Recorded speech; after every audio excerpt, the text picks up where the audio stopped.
Bruno Fernandes is going nowhere. Ruben Amorim has made that clear. Now, we have a game to play tonight. Trust you me, perfect motivation going into the game. My name is Webb. Like, share, and subscribe. And here I am to talk about, of course, just a bit of the news, late news that came in concerning Man United and, of course, the Bruno Fernandes situation, the captain, because if the captain has been linked with a move away, certainly the coach has got to comment about it because it might cause a shake-up within the entire team. So it's, I think, a good thing that Amorim has come out and put it clear that he even spoke to Bruno Fernandes and they buried this. They said, we have you in our plans. You cannot leave Man United.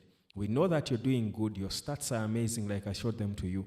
But we are going to try as much as we can as a club and play for you to be able to win a major title, which they know definitely that Bruno Fernandes does deserve. So I think for me, that was a good clarity to come from Ruben Amorim. The assurance, Bruno, you do recall before he put pen to paper on his current contract, the extension he made, at that time, I think Ineos had probably just come in. Eric Ten Hag was the boss.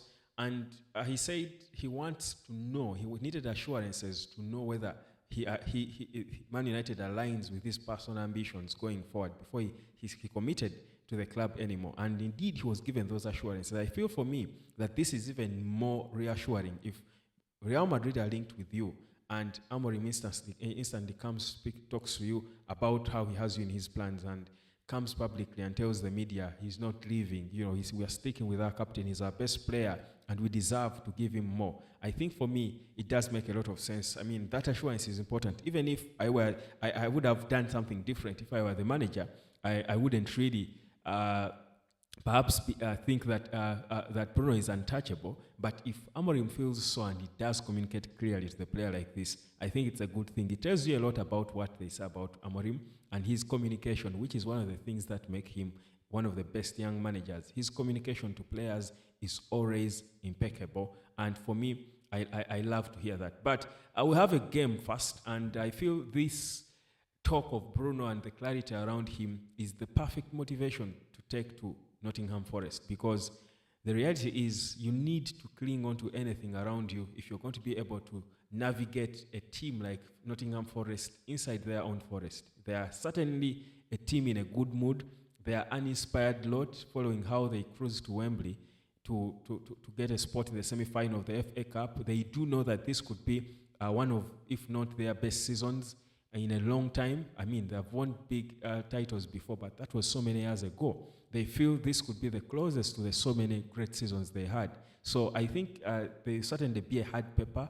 Nuno Espirito Santo is in his element. You clearly see that he has got now the full support of so many people, Nottingham Forest and non-Nottingham Forest fans alike.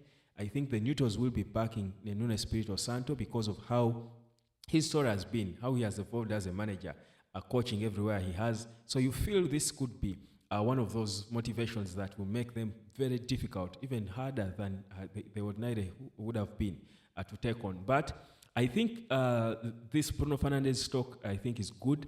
It puts us in a good place because, players do want to come into a game with that confidence around each and every one of them, especially if you've got a player like Bruno who is way ahead of the rest, who is inspiring everyone around him. If you've got that assurance that he's with you and you're in this together with him for the longer haul, I think certainly as a player, you will be uplifted, you will be inspired, like Uplift Causes is all about. You will be uplifted coming into that game. So I think for me, it has been a timely communication from Amorim and his team. Now, getting into the probable starting 11, of course, for the goalkeeper, it's clear Andrew Onana will be starting in between the sticks. There have been talks of Joan Garcia, coming in. He's wanted by several clubs in England. There have been talks of him being linked with Man United as well to be one of those who push Andrew Onana to the limit to get the best out of him, and how Altel Baindil will be looking to move away and find more playing time elsewhere in the summer. There's been that talk, but for now, sticking to the game, certainly Andrew Onana will be starting in between the sticks. Then in the back line of three, Mathis Delit, I think, will be keeping his place in the middle of Maguire and Nusal Mazraoui. Probably it could be a tweak, maybe Mazraoui inverted, taken to the left, and Maguire on the right, or Maguire put in the center and Delit push to the right. But I think Maguire should be fit to start this game. Then In the middle, I think the energy of Manuel Ugarte should certainly be seen in this game more than many I think we've seen in the past days, because we are talking a physical, a highly physical Nottingham Forest team that plays with a lot of directness and intensity. You certainly need to have your number 6 as solid as they can be. And if you talk about number 6s at Man United, I think no one can be as solid as Manuel Ugarte. On a good day, on his day, Manuel Ugarte will cover yards no son of man can. I think that's what you want to see. You want to see Ugarte at that level, playing next to Bruno, trying to run and fight for every ball. Like, he has 100 lungs. So I think that's what I want to see. And I'm hoping the past weeks was rested enough to come and give us that physicality. Certainly, he will not play 90 minutes if he starts. Toby Collier comes in, brings in a bit of fresh fit and energy. So you think United will have the energy to match Nottingham Forest from start to end, especially in the middle of the park where I believe football battles are won. Then in terms of wing backs, of course, Dalot, no-brainer. Without Amad Diallo, Dalot will be starting on the right, and Dogu, who is coming back from that suspension, stretching the pitch on the left, then Zagzi and Garnacho behind Hoyland. Of course, Garnacho now on the right where he seems more comfortable. Zagzi on the left and Hoyland up top leading the line. Hoping now that he will be more calm, because we don't expect Chido Obi to be in the game, having played in that game as Man United were ejected from the FA Cup by Aston Villa on penalties. So that's my predicted starting 11. Now, whichever tweak could be made in that starting 11, my thinking is Man United has got to have the belief, the confidence, the personnel, the character, the desire, and everything they need to be able to get a win against Nottingham Forest. For me, it's not about playing for a draw. And I don't want to put the pressure on the team, the pressure for a win. Like I've been saying, that United now is at a time where we just want to rate them based on their performances and how good they are when it comes to little basics of the game, where we struggled before. But for this particular game, a win is important in terms of keeping the rhythm. You do recall that before we went into the international break, United was picking up. We were winning games for fun. We were consistent, playing good, looking convincing, looking decent, looking organized, looking like a better, well-coached team.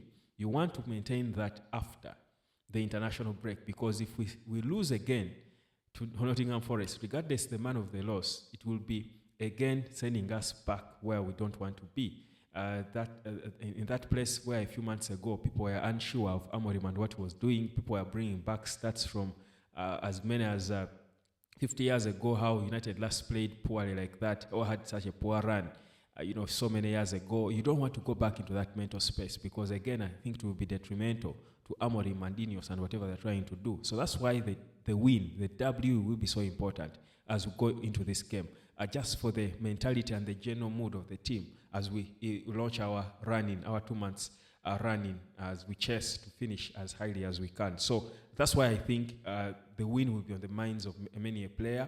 And if I can go as deep as predicting who is going to be scoring the goals, I'll tell you, with the confidence that has been oozing out of Hoyland, I'll give him a goal. Of course, Bruno will certainly have some magic to play somewhere, either an assist or a goal himself. I think Garnacho is in his mood now, and you know that when Garnacho is in his mood and in his element, he can't really be a dangerous kid. So I think the whole comparison with Cristiano Ronaldo from one of those guys, I think Joe from the Man United media team, will also lift him up and give him a bit of belief. If he can keep to try his head down and try to be his own man, not emulate Cristiano Ronaldo, but play his game. Clearly, Garnacho has shown us his stats are better than Cristiano Ronaldo's at the same age. So certainly, you don't want to write off a kid like that. So for me, I feel we're in a good place. I've not been calmer going into a game against a top 4 team like I am, as we're heading to Nottingham Forest tonight. So it's a game I believe we shall win. My prediction, 3-1 win